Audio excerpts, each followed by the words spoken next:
Hey, hey, happy Thursday from America. We are so excited to bring you the Breaking the Habit of Being Yourself. It's a series because there's so many things that we do, right? Breaking the habit of being yourself.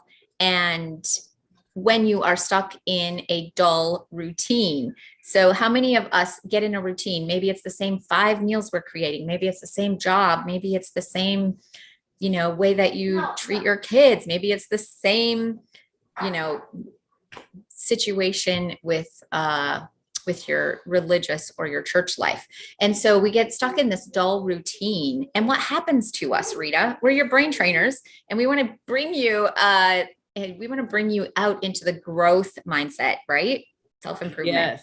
So Rita, what is it that happens when we're in a dull Conformity, mediocrity, comfort. What happens is our brain, we know that our brain loves patterns. And once we learn that pattern, we have a nice deep groove that, you do the same thing with your husband, same meal plan, same date night. There's nothing different, nothing that you're striving for. And I think for me, it's the progressive realization of a worthwhile ideal. And that ideal can be like having the best relationship ever, having the best relationship with your children, maybe being the best in your career, in your department, in your job.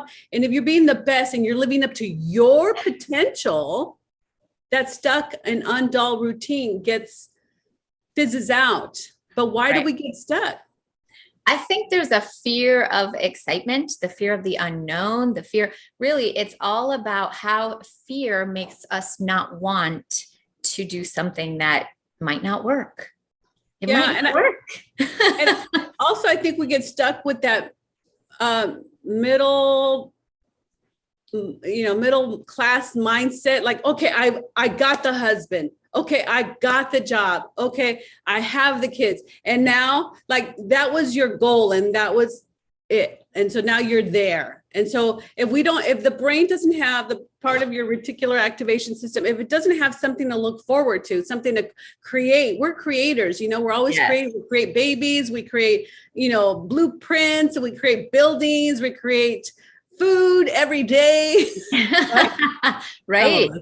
Exactly. And when we're not in that creative mode, that's where the stuckness comes in. Exactly. And, I was listening to Darren Hardy and he was saying everyone gets stuck, Oprah Winfrey gets stuck and Joe Dispenza gets stuck, but it's that they get stuck and then they move beyond it. You get stuck and then you move beyond it. You get stuck and you move beyond it. And so really noticing what is the brain pattern. And we love talking about the brain because the brain is doing for you maybe what it thinks you want in life. And maybe you actually are looking for more excitement and to leave a legacy or to make a difference in the world. So noticing that pattern in your life and how your brain is doing it for you might be the number one step. And admitting that, oh, I really am stuck in this area. Like my relationship hasn't changed in the last 15 years. How do we spice it up a little bit? How do we, you know what I mean? So notice, recognize the pattern and then admit it. Yeah. What else?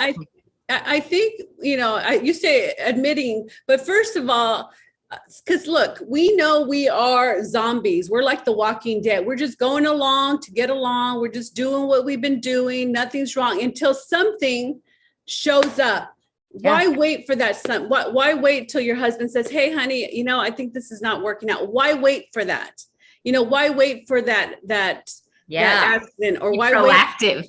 Be proactive. Like, know that if you know the bigger picture, that you're always changing, you're always dynamic, you're not static, you're always moving and growing. You're moving and growing. And if you're not moving and growing, and it's been a long time since you've been, what inspires you?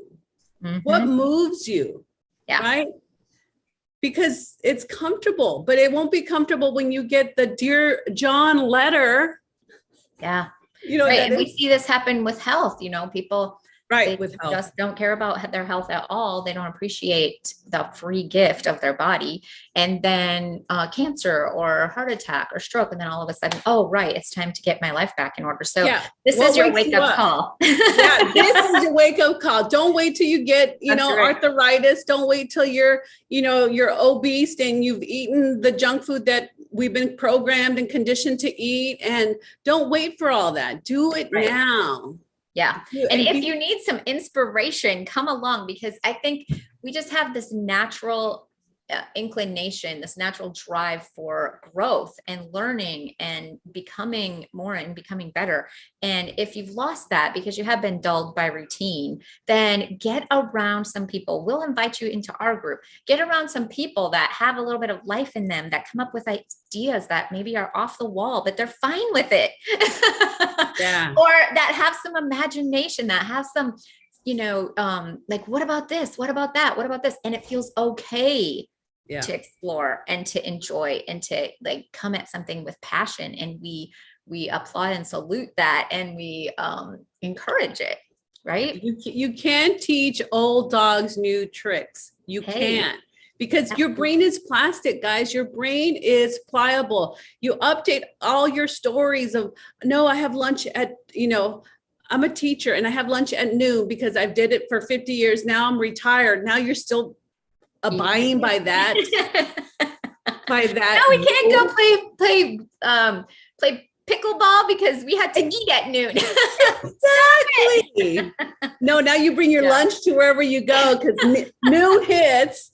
And look, you are a robot. You are a robot with robot, patterns. You don't have to, guys. You can totally stay where you're at. You can, do what you've been doing. I'm sure it works. I know it works. You've been doing it, and you can probably live another 7 years doing the same thing. But just know the people around you are growing and they are experiencing different things, and they want vitality in their life. They want love and passion. They want it. So either you give it to them or someone else will.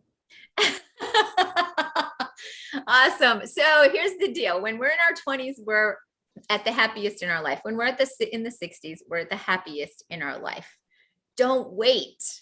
Don't wait. Just learn how to be happy now. Learn how to give yourself the dreams, the big dreams that you had when you were 20, or the big dreams and even bigger dreams. Like, do this for yourself and pull yourself into out of mediocrity and into a life you love. Yeah. Okay. It's your life. You get to create it.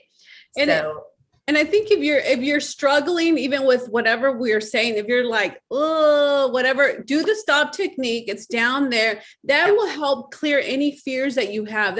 Any anxiety, any worrying. It'll dissipate, and then it'll flatten out, and then you can be creative. And you're like, oh, I see. You'll become more willing, and it'll become willing and flexible. And then life will get exciting. And an exciting life really is more fun, in case you're wondering. Awesome. Well, like, share, and subscribe, and hit the notification so you know when we go live next time. We're here to help you reduce your stress.